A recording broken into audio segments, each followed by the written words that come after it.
is mine. No, if you shall seek, then you shall find. You want a revolution, but you need a revelation. Before the move comes the meditation.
I'm Rob Van Dam.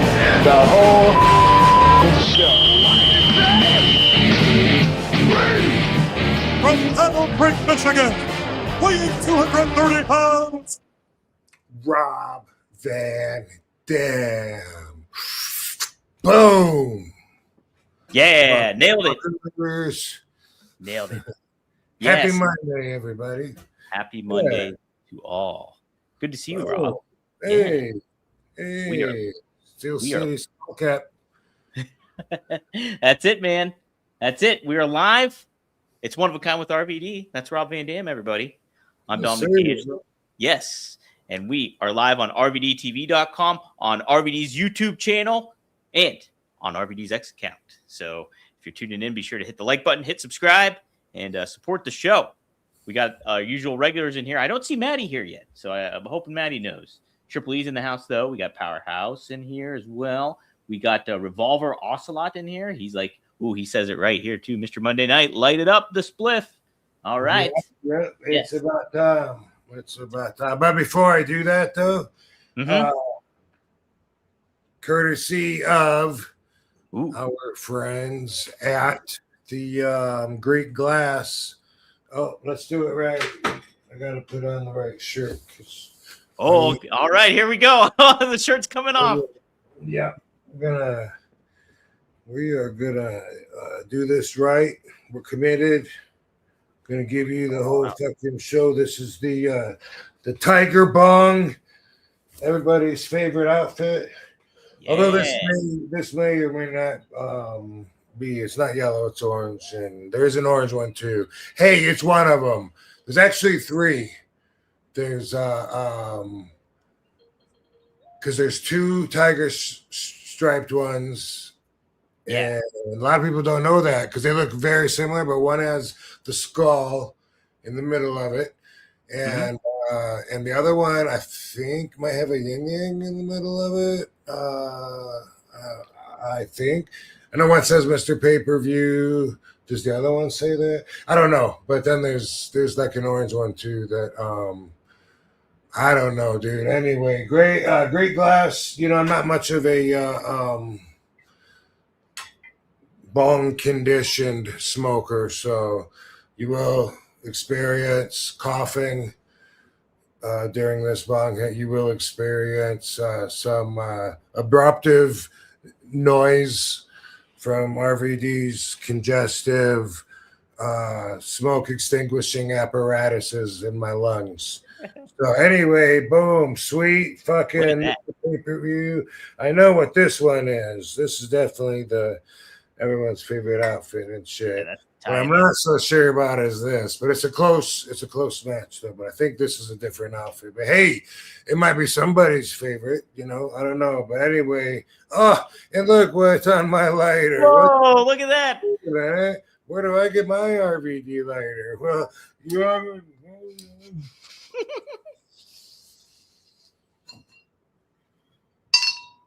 All right, I did that one kind of smooth. Not even gonna cough it, but you know what? I can't count that because I didn't put enough water in it. These wacky things. Those darn tootin' You bongs gotta, and stuff. yeah, you gotta have enough water to where your stem, your down stem or whatever is underwater. And wait a minute, it is underwater. Yeah, you're good. It looks like you're good there. Why you ain't bubbling? Because you don't have the rubber gasket? Let's see. What's the deal?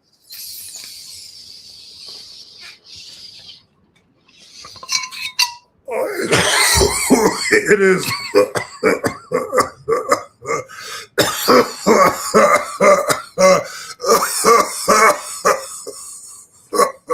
I would put more water in to enjoy a little more bubbling, possibly a little more filtration. Either way, boom, kicking off our Monday night episode with a bong hit from Greek Glass. And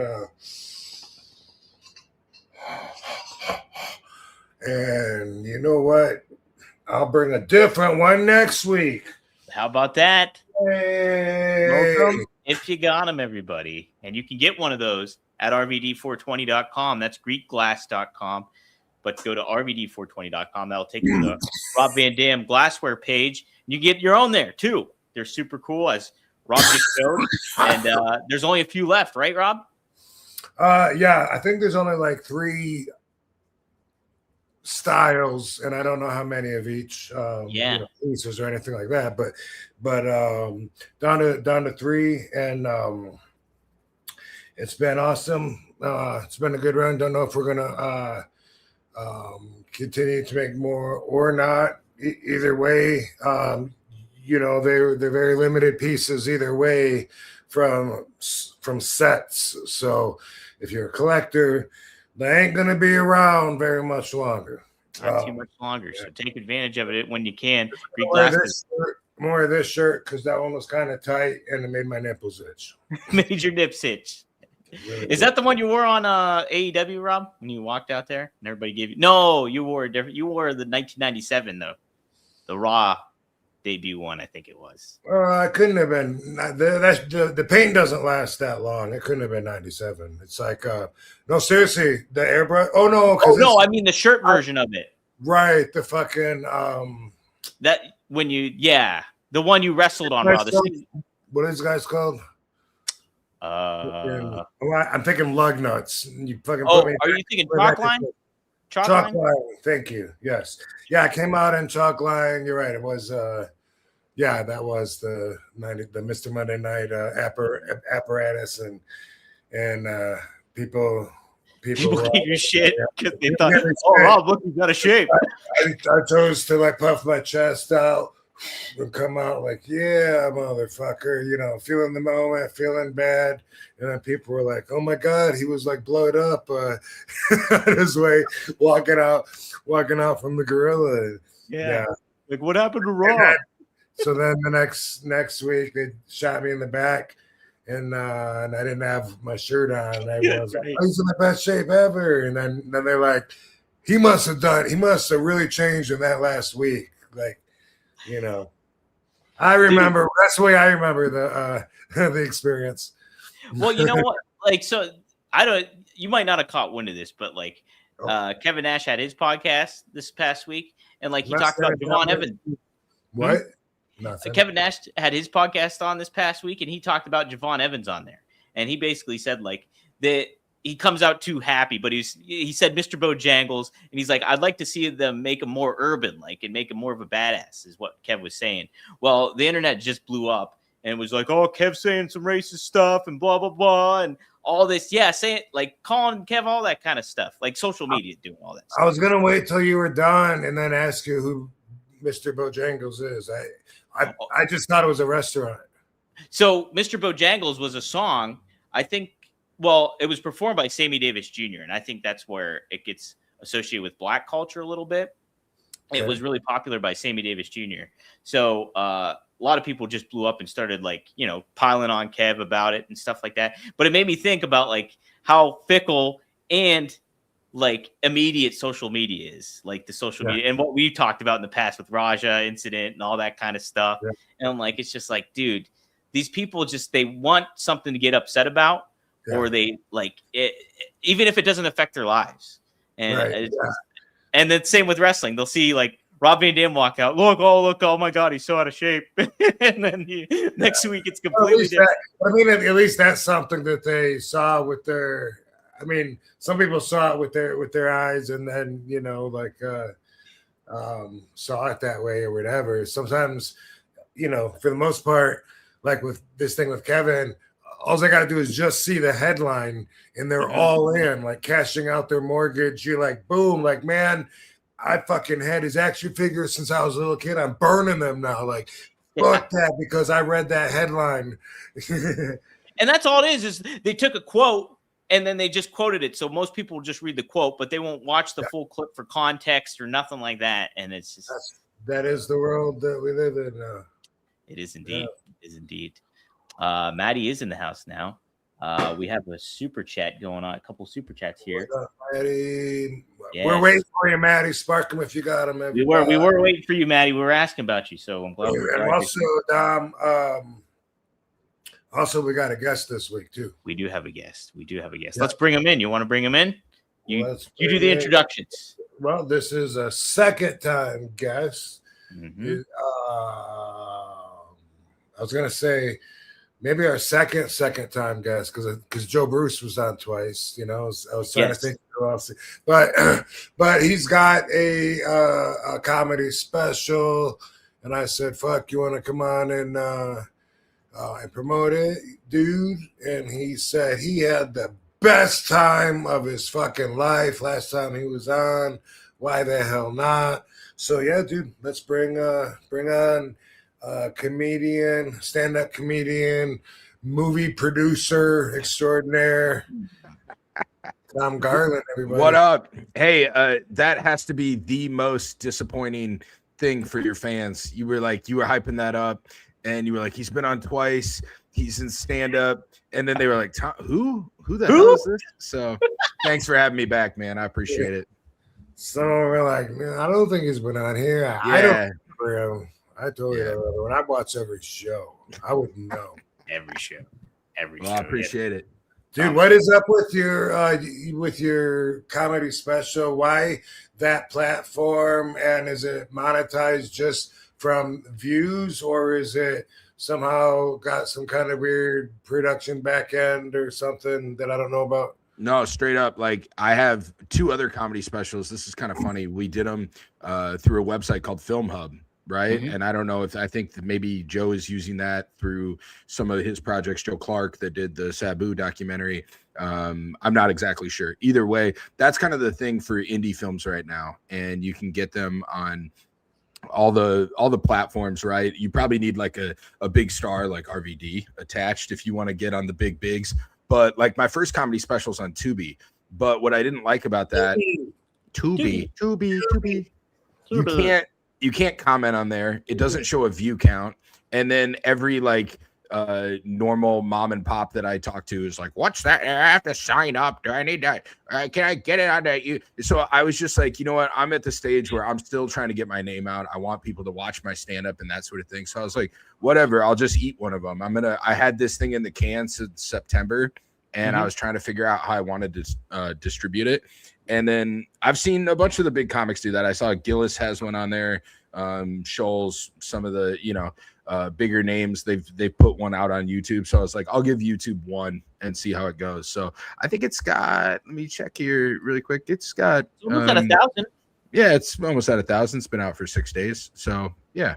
Pretty good. And it's not like, and your channel's like you just started your channel. Like it's literally it's the first thing I've put on it, and I didn't even advertise it. I just threw it up and put it on my Facebook and Instagram and just plugged it out. Again, trying to get some What is that channel, Tom? My YouTube channel. If you just YouTube Tom Garland Dying to Kill, you can see it right there on the bottom of your screen. That's what it's on YouTube. I think you posted a link in the comments too, Don. In the comments section, yes, that you guys can check out. And I'll be sure to post it too on the episode description as well. How long was your special? It's like 45 minutes of material with a little minute or so intro, outro. I think it comes in at just 50 minutes clean. So, Sweet. but anything but clean, you know, RVD, when we toured and did stand up, I don't think either of us are dirty necessarily when we do stand up, but we're genuine, you know, in that we don't mind if it's funny, then say it. Right? Also, like if I was going to swear in real life, like I'm just going to swear in place on there. And so it's not necessarily safe for work, but it's just jokes.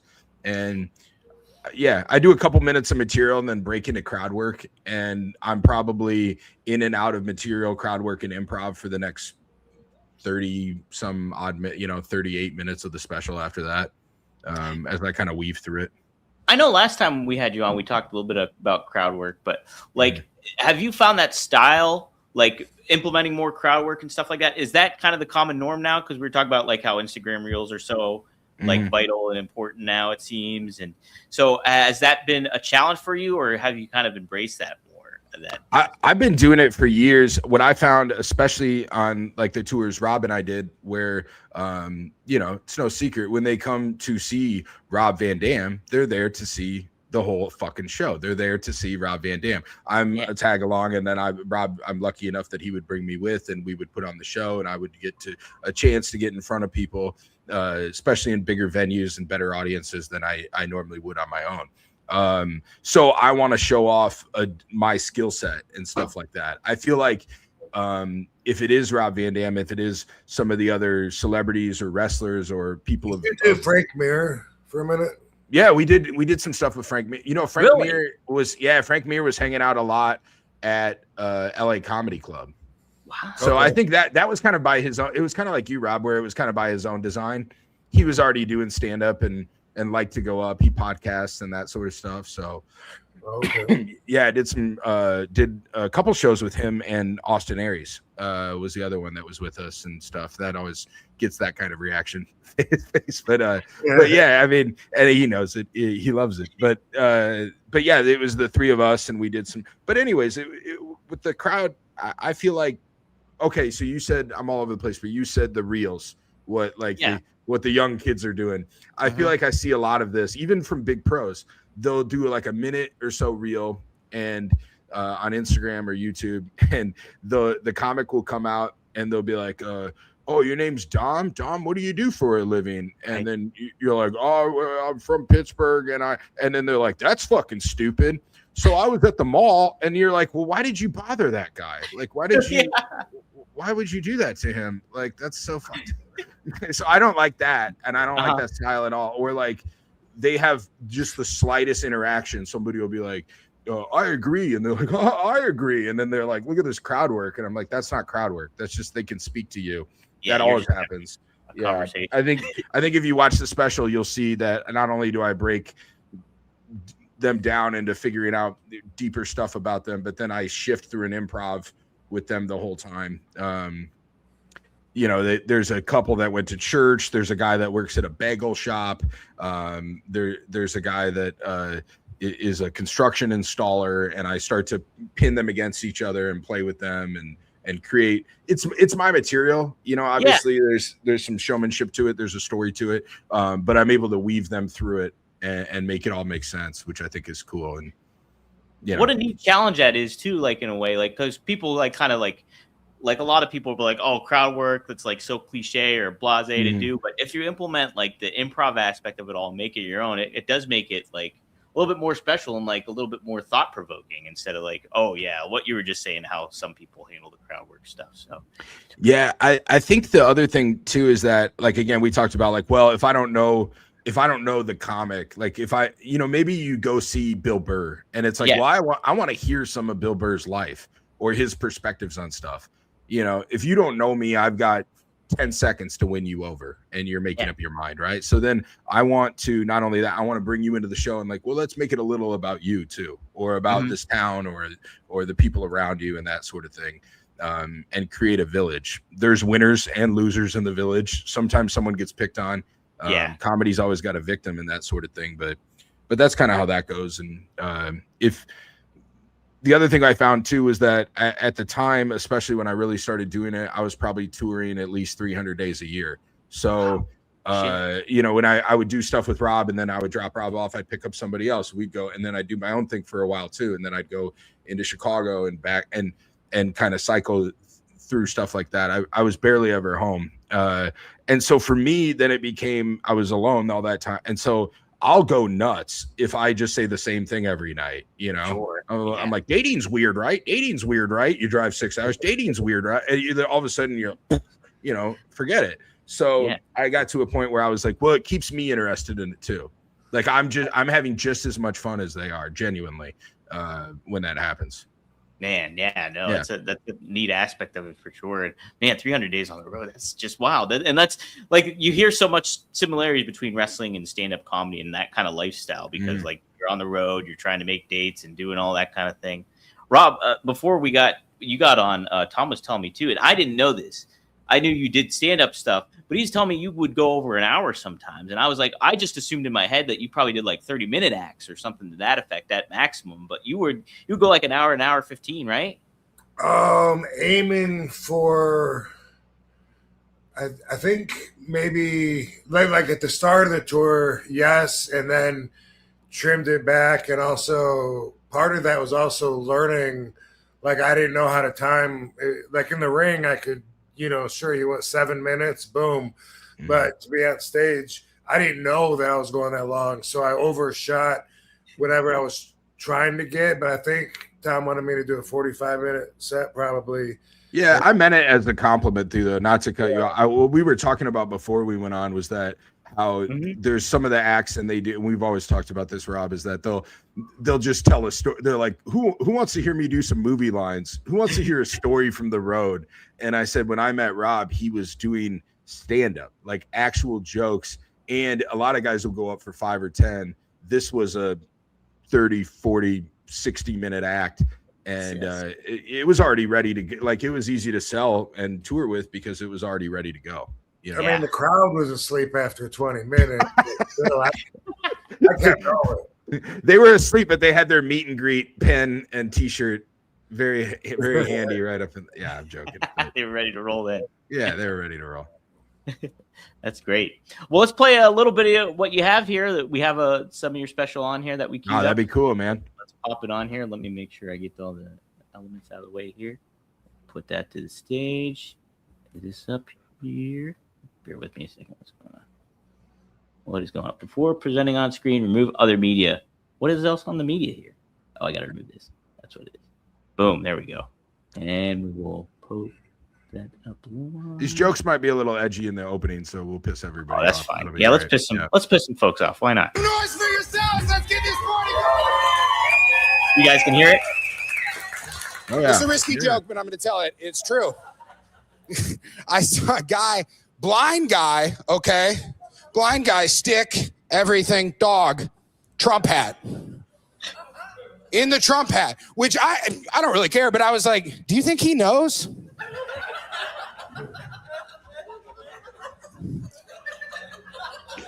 Do you think he knows what it says on the... So I was like, should I tell him?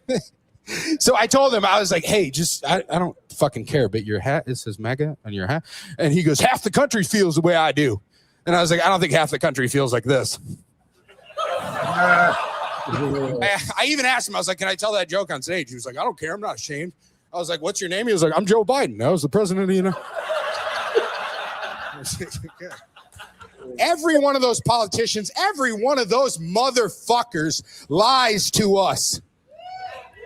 They lie to us all the time. They're all fucking liars. Every single one of them on both sides. And they always say, right? They always say, I'm just like you. You know, I was just like you. You aren't just like us. You're nothing like us because we fucking work for a living. Fuck you.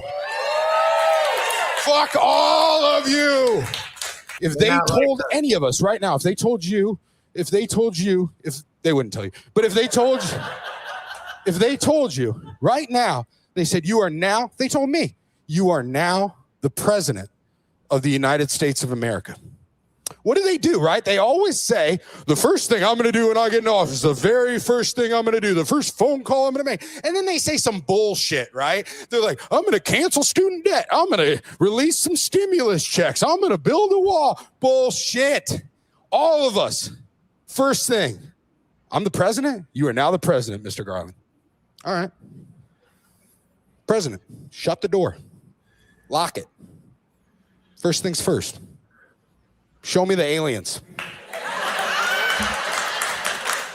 Mr. President, we have a lot to get done. Fuck you, you lying fucks. Show me the aliens. Let's go to Area 51 right fucking now.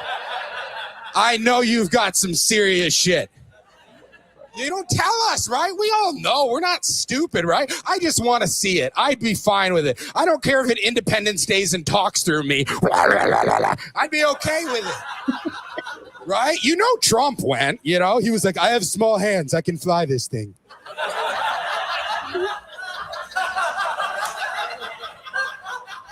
The single people make noise. Not one? Everybody in here be fucking? All right, that's cool with me. How did you two dudes meet?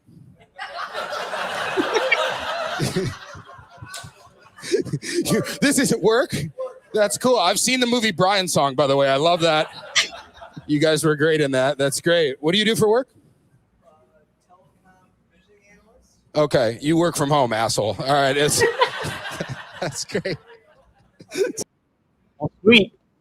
I like it, man. Oh, yeah, thanks. That was kind of surreal, like having to watch myself while on. Yeah, I bet it was. Like I should have lip synced it and just done the bit.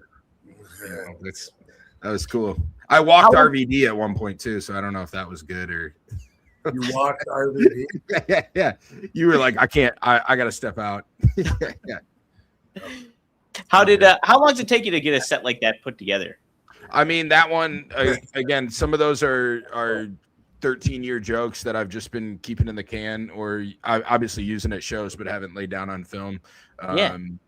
Then, as you can see, like right there, it was about to break into crowd work, which I'm glad he didn't let that roll because it just kind of goes on and loops through.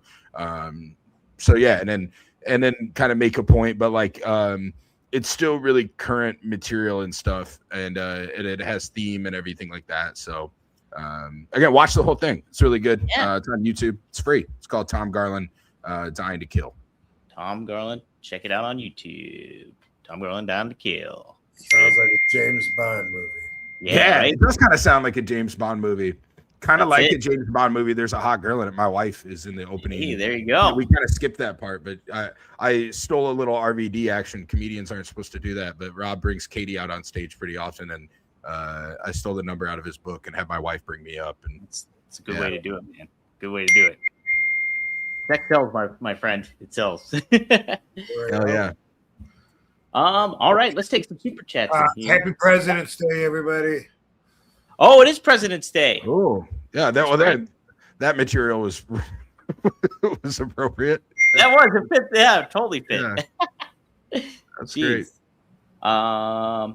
Maddie, he happened to say, "Can we get one?" Well, he wants another bong hit from you, Rob. Maddie does. Oh shit! You missed the first one, huh? You missed the first one, Maddie. Did you? Ooh. Okay, yeah. Let's not say anything. Load it back up again. Oh, he's gonna load it. He's doing it for you, Maddie. Yeah. Why not? It's here. Boom. Oh, hold on. That's the wrong load. There you go. That's the wrong one. There it is. That's how you do it. No, I had to empty out a little bit of ashes that didn't fucking take the slide into the water. All right, we'll do it. Rob, this up. This is very, very expensive airtime, Maddie. So while everyone is awkwardly quiet, waiting on Well, that, while we do this, I'll plug Happy Hippo a little bit. $150,000 per minute. Oh man, Australian dollars nonetheless. It's costing one of a kind productions with RVD. So Yes. it was either that or the Super Bowl. All right, yeah. So Mr. P per View RVD. And by the way, Happy Hippo standing by. Yes. Happy Hippo. Promo Dude, code RVD 2026. I love the mints. I had to call Don the other day and say, dude, I got to get more of these mints. They just put me in such a good mood. Every time. Bam, bam. Tried 6 of them, I believe. Okay. Heck yeah. Yeah.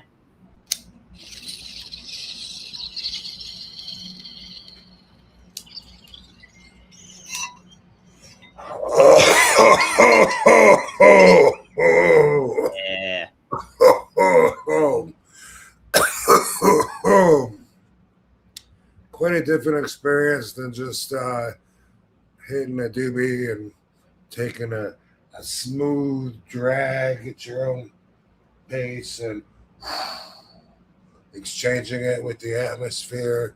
This thing comes in hot and expands and fucking and then there you go. So that's the difference. I have always thought and not to blow smoke, but I have always thought the better high is off glass. Would you agree with that, Rob? I think the better high would be just changing from what you normally do. You know, if you do glass all the time, sure, or like the flower itself, yeah. Yeah. Rob, do you enjoy rolling? Is it like kind of therapeutic for you, or do you like Katie does it great, right? He does a great roll for you, but I'm curious if you kind of like doing the aspect of rolling. No, not really. Like if I was president, I would have all my doobies pre-rolled and set up for me so I could bypass the process and go straight to the sparking it up. I like it. I do love, like, when I lived in Las Vegas, that you can just go to a store and buy pre-rolls. That's like mind blowing to me, that you can get like a pack, you know, like a cigarette pack, but not cigarettes, a pack of pre-rolls, which is amazing. Neat. Yeah. Carry them around in a little tin or whatever they come in. That's awesome.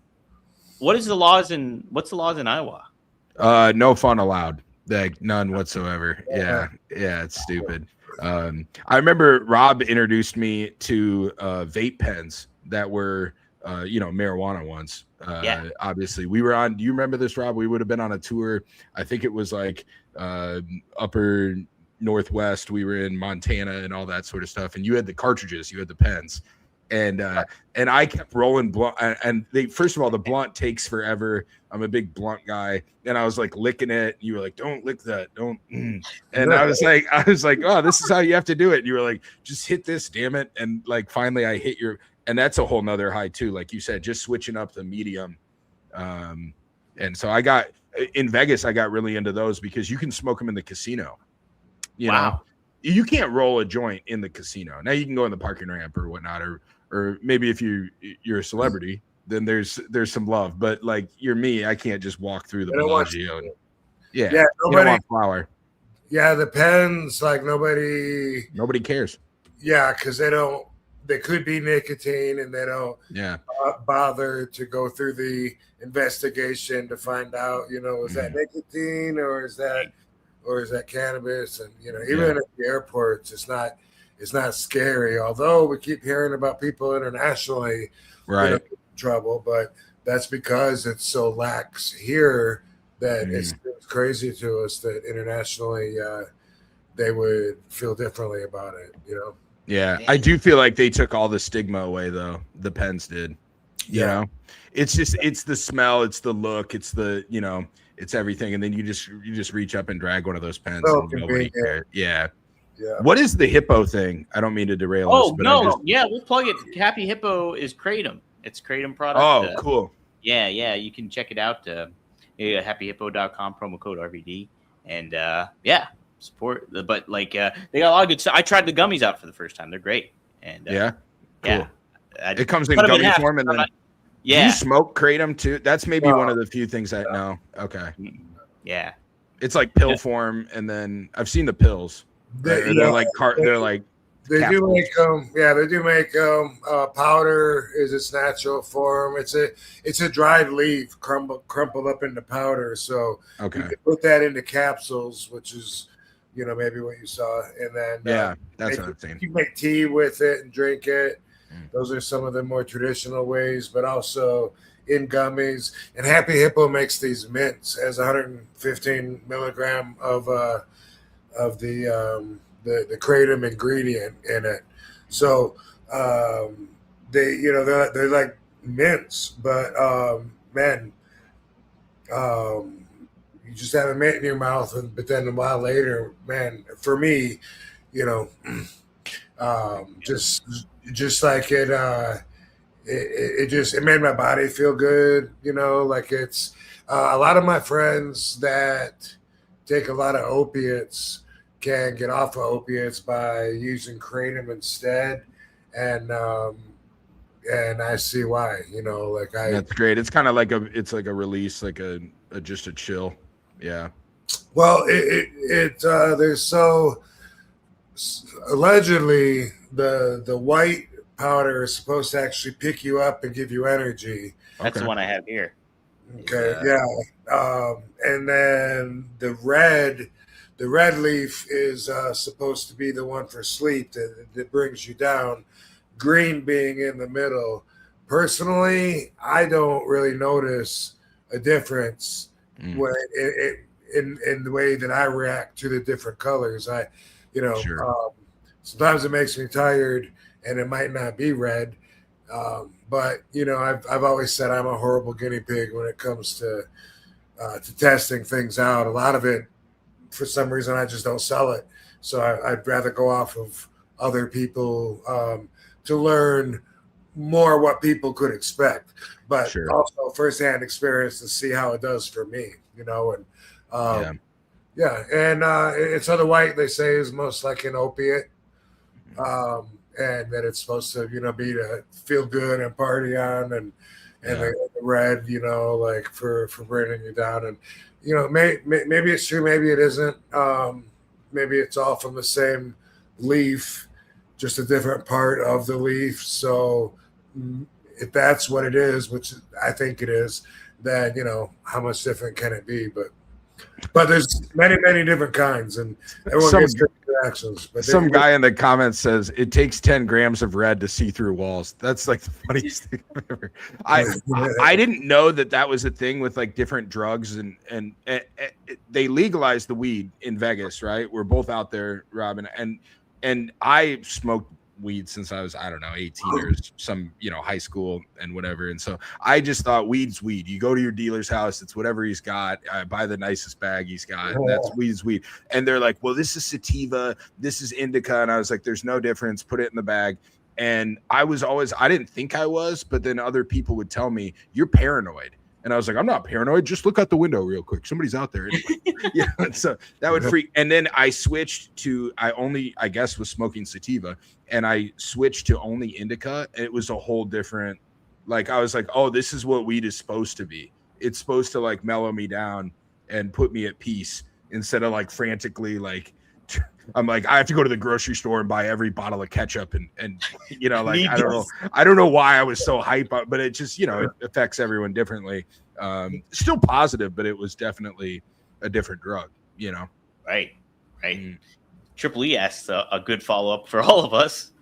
Tom, RVD, Dom, y'all try shrooms, and any stories? I can say outright, I've never tried shrooms. Really? Yeah, never. Yeah. Never. I can say yes and yes. I can tell a quick one. I don't know if I told you guys this did that come up the last time I was on? I guess it's on film. I can look back, but we got a new audience anyway, probably. Yeah. So I had done shrooms, I'd say numerous times in college and at parties and stuff. I was always of the belief that you just take a cap or two, take a cap. This is back, like, again, it's more street. I think you can buy them now, like in the store or something, certain states, it's probably more under control. This, you'd like get it from some guy, comes in a bag, and I always learn, you take a couple caps and you put them in the peanut butter sandwich, and you eat the peanut butter sandwich, And it always felt to me like the first time, like smoking weed is almost the best way I can describe it. Like you're kind of geeked out a little bit, but like you're not like, I was like, I never saw like bunny rabbits and the Wizard of Oz or any, and I was like, what are people talking about? That's not what it is. I would drink on it, smoke weed, smoke, you know, tobacco, and it didn't bother me. And then one night, I spent a lot of time in Chicago doing stand-up, and my good comedian friend I would stay with all the time there, and somehow we started talking about shrooms, and he goes, that's not doing shrooms. You never done shrooms until you eat a whole eighth, you know, which is 3.5 grams. So the cap would be more like a half a gram. And he's like, you have to eat an eighth to even like be on shrooms. And I was like, all right, do you have shroom? He's like, yeah, I got a whole like jar. And I was like, well, let's weigh it out and eat an eighth. And so we eat this eighth, and girl I was friends with at the time, you know, her and all of her girlfriends are going out in Wrigleyville, which I don't know if you've ever been to Chicago, but Wrigleyville's like, it's pretty wild. And so they're like, we're going to go out and so these shrooms are just starting to take, you know, and I'm feeling goofy and stuff. I was like, dude, let's go meet up with these girls. And we got to the bar, and I remember everyone's head was big, like NFL Blitz, like everyone had a giant head. And I remember looking at him, and he goes, I think we bit off more than we could chew. And I was like, let's get out of here. And I spent the whole night literally in hell. Like I think that's on me. I think it's like the stuff you bring to the table. First of all, you should do it at home in a closed or around, not in a chaotic bar with, you know, loud rap music or whatever. But this was something where I should have gone out in public. And then not only that, then when we got back to his place, I was just coming. I mean, the floor opened up. I saw hell. There was blood and bugs. You literally saw hell. Oh, dude, all the stuff that like there was bugs all over my leg, and none of it's real. You touch it, it's not there. But you see it, and it freaks you out. Only lasted about 6 hours, you know. And so finally, I didn't know what to do. And he has been through it before. He goes, just watch this. And he put on Animal Planet. And I just watched Animal. It was like dogs like jumping on each other, and I just tried to mellow out. So that's the last time I did it. I've had many good experiences. Again, I think I was stressed at the time, or the guy said again, set and setting. Yeah, totally. But it's just last time. I've been nervous to do it again since. You know? I don't blame you. I would be too. Yeah. Rob, so you did try him? Did you recall any of the stories that happened with him? I've done it several times. Not normally my kind of thing, but the last several years, it's become accepted as a under the term of microdosing, which makes people feel like, okay, right. I'm doing something safe, microdosing, and anyway, I've had some void of experiences, and I've had some sometimes I've been affected by it. The story that I would share was it was similar to Tom's in some ways. So I think I brought them, but I was living in LA, and Joe C was there in town because there's this huge music festival called the Weenie Roast in California. And this is Joe C of Kid Rock fame. Kid Rock, yes. Yeah. Yes, this is when Kid Rock was really popular. It was big. Kid Rock was there, along with a whole bunch of other, it's like top bands. It's this big amphitheater. I'm not sure where, somewhere in California, maybe in Newport. It wasn't in LA. It was somewhere, I think, in Orange County. But either way, this huge show, and I was going there to see Joe C. And I think I brought the mushrooms. I think I'm not sure. I must have. Anyway, I thought at the time that since it was natural, you couldn't eat too many. Right. I thought it made sense to me at the time. And so where all the musical artists are is they're in trailers, and the trailers are deep within restricted limits. And for some reason, Josie couldn't get me a badge, and the security, I wasn't getting a lot of superstar love. This was, several years ago, and so when I'd be with Joe, we'd be hanging out, smoking a doobie, whatever. Everyone kept wanting a piece of him. Joe, MTV wants to interview you. He goes, I'm supposed to get a break. And I'd be like, Joe, man, this is huge, dude. You're fucking blowing up. It's MTV. And he goes, man, I know, but we can do that later. They already told me we could do that later. I'm supposed to get a break, man. I just want to hang on. He was always like that. And it was funny to me because these were like huge offers, and he wanted to mark out. And anyway, we ended up every time somebody would pull him, they'd say, we need you for fucking 2 minutes, and all right, man, I'll be right back. Every time they would leave, we would get fucked with. And we was me and my evil ex. And every time security would come up, hey, you got a badge? You can't be back here, and they'd be like, but he's gonna be right back. Let's just hold on, fuck, man, it sucked so bad. So anyway, we ended up eating these mushrooms, and I ate like an eighth, and then fucking I think like half of another eighth, and man, they took Joe, and everyone started fucking with us, and so I said, let's go back behind the fucking oh no, let me back up. Sorry, there's a sidewalk, and it goes way up this hill, and then at the top of the hill you're at you're at where the amphitheater is, and then you can look like down into it, I believe. And that's the way to go from the trailers.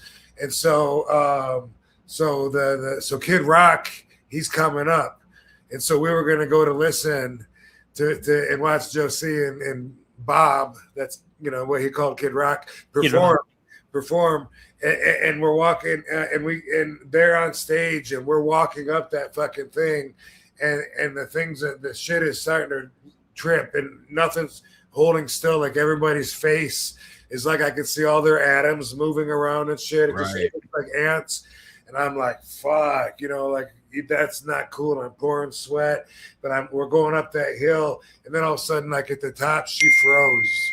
She fucking froze, and she squatted down and had some kind of conversation with God, and was just like in a little ball there. And security's like, you guys can't be there. You're in the middle of the sidewalk. And I'm like, I know.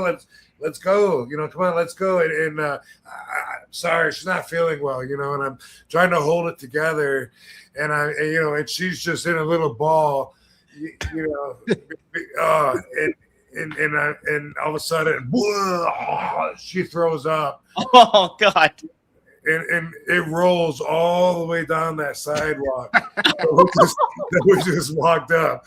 People are walking up, trying to get to the amphitheater, and it's fucking going right down, and it's not a wide sidewalk either. So, and when you're on shrooms, that's like an avalanche at that point. And of course, they're all trying to give me a hard time. And we said, fuck it. I'm trying to hold it together, and I said, I got this. And we went, and I took her somehow, and we went behind the trailer, and said, we'll just wait. Eventually they're going to be done. It was the longest fucking set ever. We're back there, and it's woods. It's all these trees, and all of a sudden, like everything turned gray, and all the trees like withered up and shit. And there was this gray smoke like it was coming up from the ground, and it was just death, and everything died, and then this fucking opening opened up and became a cave.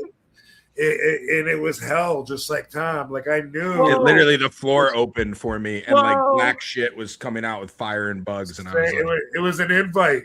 Like, Yeah. I knew if I go in that cave, I'm dead. I'm That's gone. That's An what I invite. thought. Like, holy Yeah. fuck, that's coming for me, you know. And everything I'm looking down, and everything is just ants all over the ground, like I'm standing in 1,000 ants. And Louis' sister was there, Tina Mucciello, and I'm like texting her, calling her or something, somehow like, get us the fuck out of here now, you know. And it seemed like it took her forever, but somehow because she was staying to watch the set, you know. And we're freaking out. And when she finally came back, she's like, you guys are hilarious. Like, You know, those Joel's right over music festival, those ants were probably real. That was probably That might have been the real part it of was it. just you were in the forest. There's a lot of ants. Yeah, I can tell you that when were that hell high, I don't know about ants you, but hell. when the high finally dropped, you know, it's long too. That's the other thing. I was a big Can't wait to fucking come down. I know I was a big salvia Yeah, guy. maybe I'll roll a joint and it'll help me like balance or something. And my hands were shaking. They were so sweaty. I kept grabbing the paper and it was just soaking wet. Like in 3 seconds, I've wet the paper so much it's not even useful. And I'm dropping weed everywhere. And I was like, fuck. I'll just wait it out. I just got to wait it out. Yeah, I was huge on salvia in college. Did you guys ever do that? Never tried that one. No. It's like you trip out, but it's like 5 minutes max. Oh, And really? like I swear, and I don't even know if it's still out there. It was like store legal at one point because it was like made in it's probably Right. not good for you. But Like the spice weed. yeah, it was like some kind of thing like that. But anyway, salvia, and you'd smoke it or sprinkle it on your weed and smoke it. I swear to God, you'd see God for like 5 minutes, and then you'd come back, and it was kind of like it was the same thing though. Like the come down from it is such a relief that you're like laughing afterwards. Yeah, You're yeah. like, I can't believe how scary that was. And that's how it was shrooms. I have never felt so good though as when I came off of it. Like it was like 6 hours, it came off, and I remember immediately lighting a joint, and I was just like, oh my God, I can't believe that wasn't real. I just went through that. And of course, my shroom buddy, comedian guy, he goes, it's the drug you do to get off drugs. And I was like, I hate you. I hate you so much. I'm never doing that again. Yeah. I was like, I will do any other drug. I will take needles before I do that. That is the worst thing. I like to vibe. I like to feel, feel, I've done ecstasy. That's fun. That's a vibe. It's probably not safe anymore, but or if it ever was, but I don't like when stuff changes, when stuff's blending and moving. And like he said, faces are popping and Distorting. the floor opens and the invite, and I'm cool. I'm good on that. Patrick Swayze's ghosts come out of there, like in the fucking movie. Dude, we stopped like at a gas station or something when we got off the fucking music grounds, whatever it was. And I was tripping really bad, and then I felt this fullness in my stomach, and I was like, I gotta fucking go number 2. And I was thinking, like, no fucking way. There's no possible way. I don't care if I gotta hold it for 8 hours. There's no way I can handle that. Yeah. Yeah. Oh my God, no way. Back to So funny. I remember when I took too many gummies the one time. I'd never tried gummies at this point before, and I took one. I waited like an hour and a half, and I was like, this shit's not doing anything. And so again, I took one. Right. And then it almost was immediate after I took the second one. And I started like, all right, stay calm. Like everything's fine. You've been high before. Like this is all. But then it just started roller coastering and getting worse. Soon enough, like probably like 20 mintes in, I'm fucking naked in my bathroom and like thinking this was around COVID time too. And I'm like, I'm having a heart attack in the shower, just like in the shower. I'm like butt ass naked. I'm like, I'm fucking dying. Fucking dying. Yeah. They sell somehow here in Iowa, where I live now, the weed not legal, not okay. But somehow the liquor stores are getting away with selling the shrooms in like a pack, like I guess it's just they haven't got ahead of that yet, or something, or maybe these guys are just they're selling. So the other day I'm buying some beer, and then the guy in front of me is like, "Those shrooms work?" And the guy's like, "Yeah, they work." And he's like, "Try them." And so the guy pops like 3, And then it's like you said, like you're edible. You're like, they taste good. He's just like eating them. And I was watching him, and then he gets in his car, and the guy rings me up, and I just stand there. He's like, "Is everything okay?" I was like, "I'm gonna let him get a head start." You know, I was like, "I'm gonna let him get down the block." And like, give him a little leeway. Yeah, I was like, then I'll drive. I'm cool. Like, it's just I'm not in a hurry. He's good. Yeah, yeah, he's all right. I've done that with weed though, especially the legal. And again, there's nothing wrong with weed, but for me personally, the edible, I'm a fat guy, and I've always been a food guy, and so they give you that brownie, and it tastes good. Yeah, they say like you should eat like this much of it. Like I've never eaten this much of a brownie in my life. Like I will put the brownie down, and then for some reason, like with me, again, maybe that's body type, but it doesn't like release for an hour for me or like 30 minutes. And, it's Vegas. So then I'll be out, and then I'll have some cocktails and then smoke in the pen. And I'm like, stupid thing never works.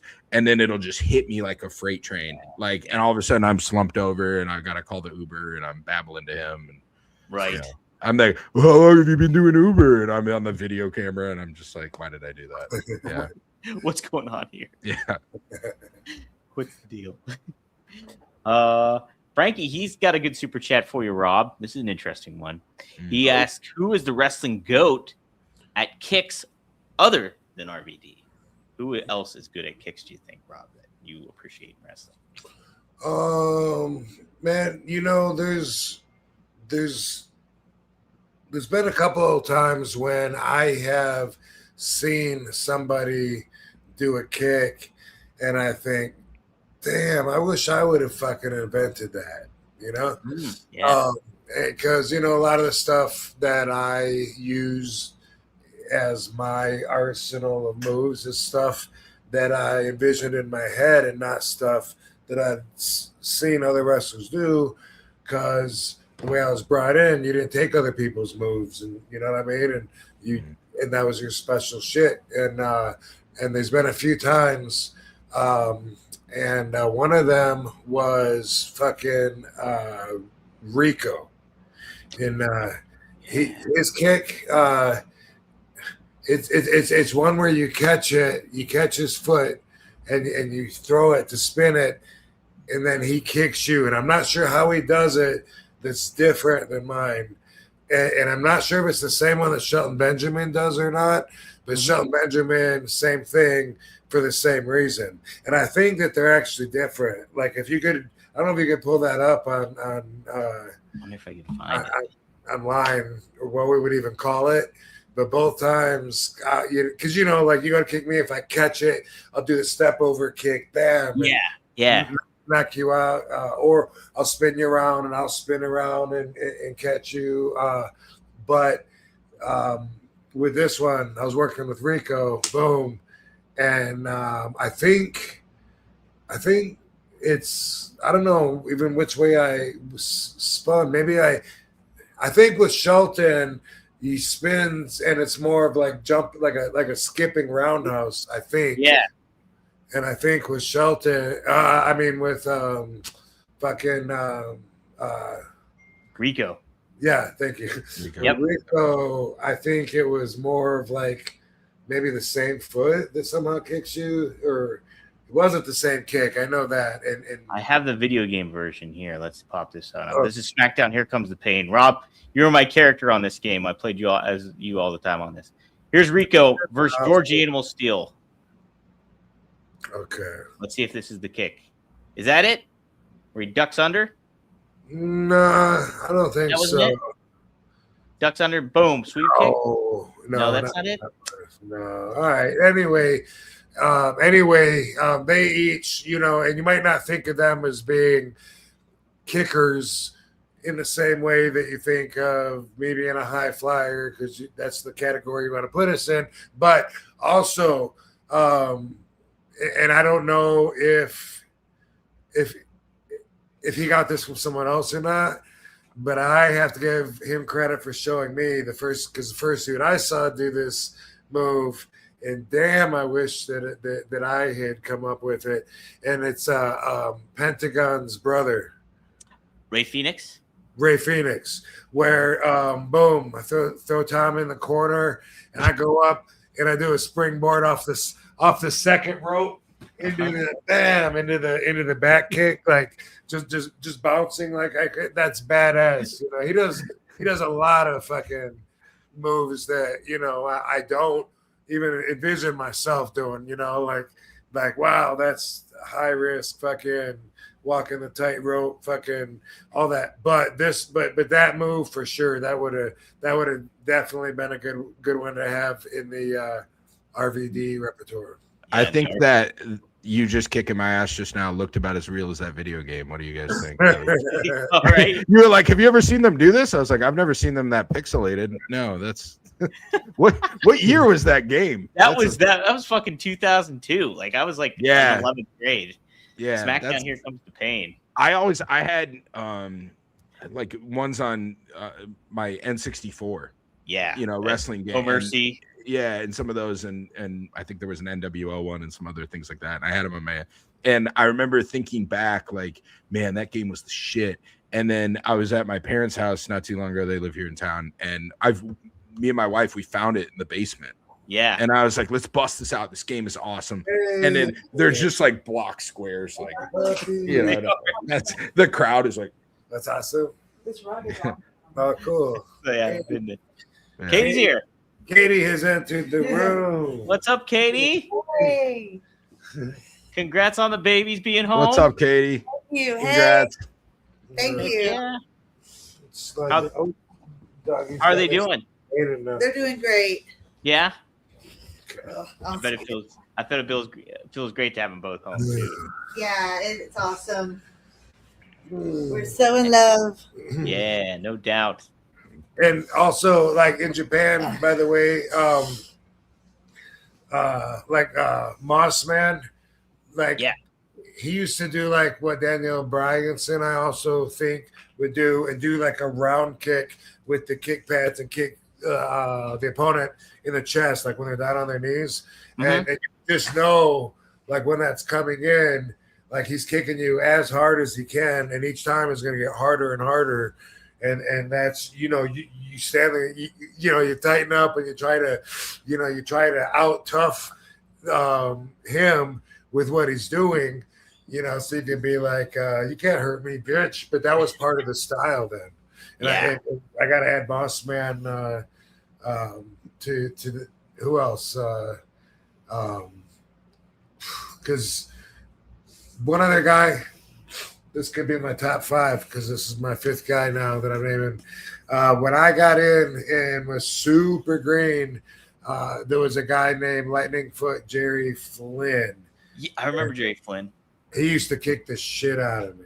Really? He was so stiff, and the boots that he wore were really thick soled and had really hard bottoms, and so it felt extra hard. And my whole career, I never wore actual standard size soles. I always wore either amateur wrestling shoe soles or like boxing boots or something near that, because I didn't want to have cement blocks under my feet, kicking people, breaking their faces, you know, and not having the control to even be able to feel the ropes when I was bouncing on them and shit. And so like my whole career, I have avoided that. But and I think it was because of him. Like I always had him in mind, because back when in '91, when I was fucking 20 years old, he would kick the shit out of me.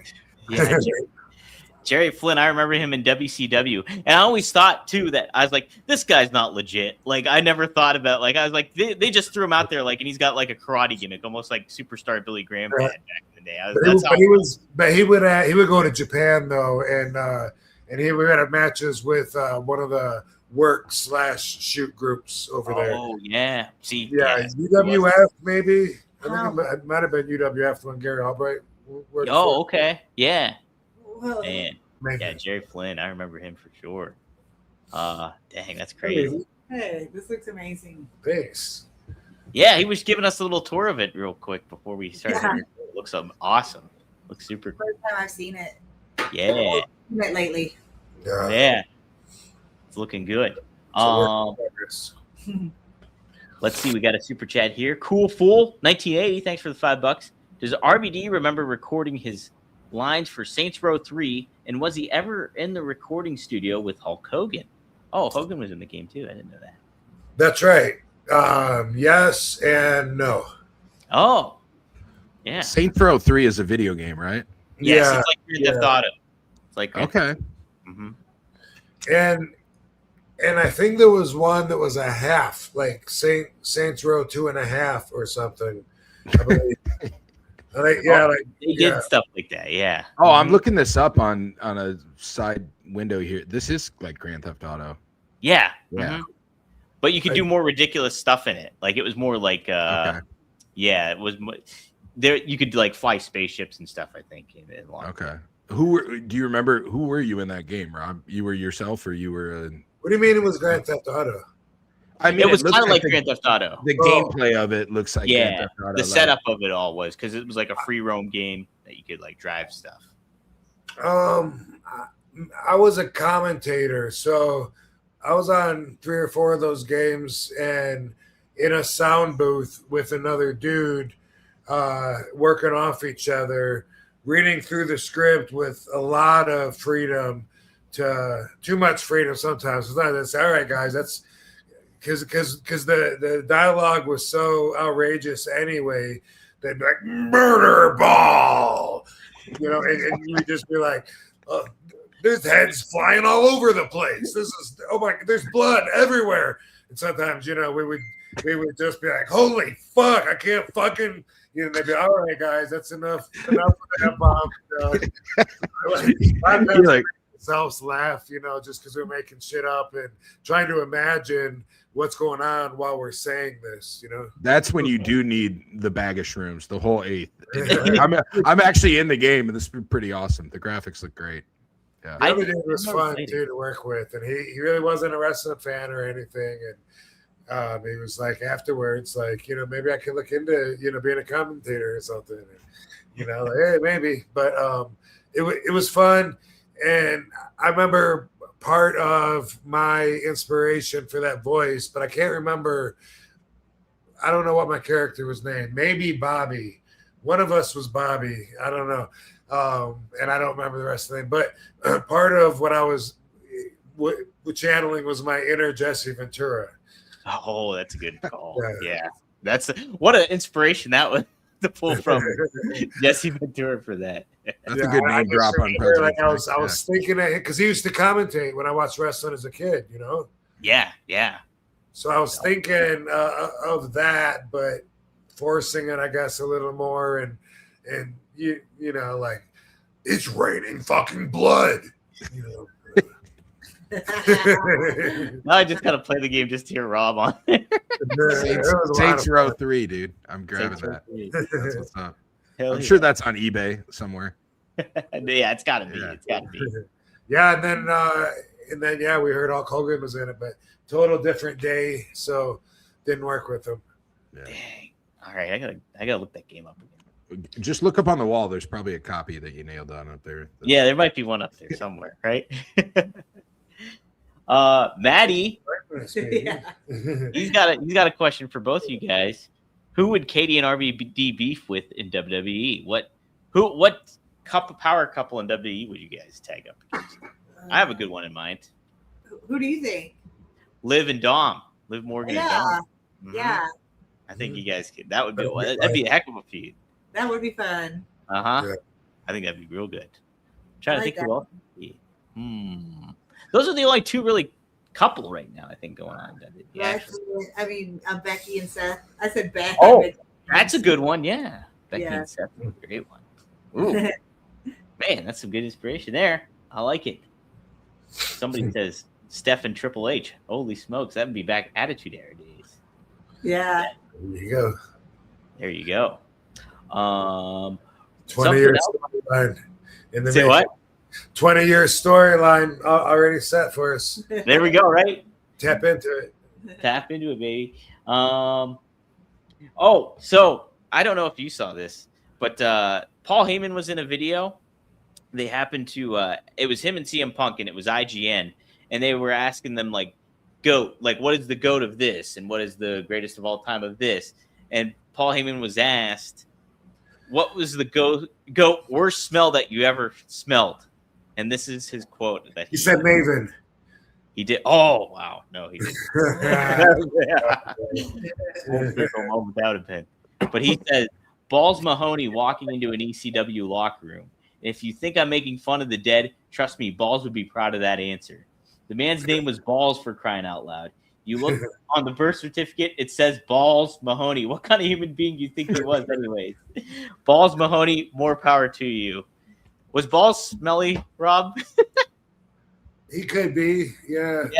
Yeah, I've used that answer pretty often, pretty consistently when I get asked that question.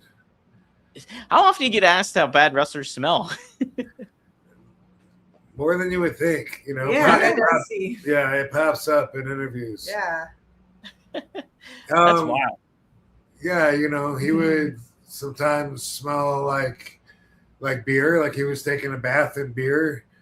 Yeah. And sometimes just smell like he took the bath in beer 3 days ago and he's just been hanging out beats ever since. I'm not in the sun. I'm not in it, right? And I'm not going to say any names, but I did bartend for a little while in a past life at this bar called the Nerd Bar, where Rob knows the wrestlers would hang out and everybody, and Katie knows us too. Yeah, and they'd all hang out there. And so some nights I would be serving these guys and girls and whoever, and heavy drinking, really putting it down, like finishing a bottle of Fireball. And then the next night, Johnny, the owner, would have, TNA on or whatever, Impact Now, and have that on. And I'd be like, he was just here last night. Like, he was here, I was like, that was not even 12 hours ago. And they're jumping off the rope. I'm like, that guy can't smell it at all. Like, there was no time to shout. He must have gone straight to the airport, slept in the car, and then right to the show. Mack you're talking about. Willie Mack. Sadly, it is Willie Mack. Willie Mack. Dude, Willie would just pound booze and then go down to, and it's all love, but yeah, specifically Willie Mack. That's exactly what I'm talking about. That's hilarious. That's so funny that you knew who I meant. I take a suitcase to the Nerd Bar and go from the Nerd Bar to the airport, from the airport to the Nerd Bar, like waste back. And he comes back. That's awesome. Yeah. Where does he live? He's got to live in Vegas, right? He's got to be local. Yeah. He's awesome. Vegas? He lives he's a sweet guy too. Yeah. And you would never expect him. I love when you can look at people and not expect their moveset. Like, you wouldn't expect him to be as athletic as he is. Right. And he can flip and fly and everything. Yeah. So he's a big burly dude. And Dude, I remember. Yeah. So. I always said that Willie Mack, in TNA, they should have put the world title on Willie Mack. I thought he would have been a fun, world champ to kind of have for a while. But, they never did it. I was like, man, I think it was a missed opportunity for Willie Mack. They could have put him in the title. He's a cool dude. He's a cool dude. Definitely a cool dude, for sure. Well, speaking of wrestlers being smelly, when we did TNA, I was like, I did a spray tan, and I was like, oh, it stinks like a spray tan. And Rob said, they can't smell you through the TV. Yeah, that's true. You look good. Great. Oh my god. I've never used spray tan, so I don't know how bad it smells or anything like that. Yeah, it could smell like, it could get like a oniony scent. I mean, even if you shower and you have good hygiene, it's just sometimes the spray tan smells funny. Wow. Yeah. Especially the onion scented kind. The wrestling fan scented. I feel like there's a certain smell after, you can tell I haven't done it in forever, but I used to tan in the tanning bed. And then there's a smell like after that even. Yeah. There's like a whole vibe that's afterwards, and you're like, you're like, I should probably shower. Yeah. Jeez. Rob, I didn't want to forget posting about this. You had a fun exchange between Ricky Morton. Ricky Morton was saying how he didn't want to fight Ric Flair. And you were like, tell us you're scared without being you're scared. And Ricky says, I'd rather wrestle you first time ever. Dave Meltzer better give us 5 stars. Yeah. You and Ricky Morton. So you never faced off with Ricky Morton, huh? No. And then Bubba chimed in too. You missed that one, huh? Oh, I did miss that one? What did Bubba say, I wonder? Here, let me pull that up. See if I can find it. Oh, he did. Oh no, that's somebody else. Where did Someone asked Ricky about if he would give Ric Flair one more match or something, and yeah. Got to make it happen. Yeah, I don't know. I don't know what Bubba happened to say. Oh, okay. Well, he said, "Be careful, Ricky. Rob's kicks are snug, LOL," and said, "If you take his finisher, it's a death sentence." I remember you telling the story about you and Bubba going back and forth like with punches and stuff like that, and one up and one another, and you're like just delivering it. It's just like that's some good quality stuff there happening. Yeah. Yeah. Yep. I didn't have anything really funny to say back, so I just let it go there. I was like,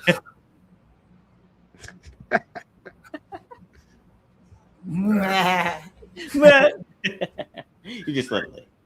yeah. You know who else has good kicks that I saw just recently was Lola Vice in NXT.